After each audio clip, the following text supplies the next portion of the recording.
आताच एक रील बनवून झालेली आहे आणि लगेच दुसरी तयार करत आहे का आणि एवढ्या खुशीत का तर मी दिवाळी खूप लवकर सुरू केली होती, त्याच्यामुळे फटाफट माझी दिवाळी छान प्रकारे सुरू आहे. तुम्हाला सुद्धा बघायचे आहे का मी काय केलेलं आहे. सो मी आता तुम्हाला दाखवते. शंकरपाळी झालेली आहे आणि अजून एक रेसिपी बाकी आहे.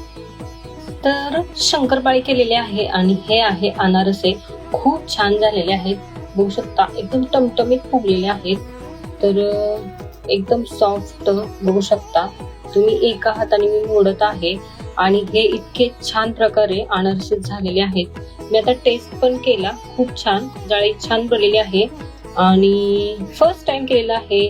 So thank you so much. मी स्वतःला बोलेल, कारण की इतकी छान रेसिपी, खूप जणांना अवघड वाटणारी रेसिपी मी स्वतः केलेली आहे आणि मला इथे मदतीला कोणीही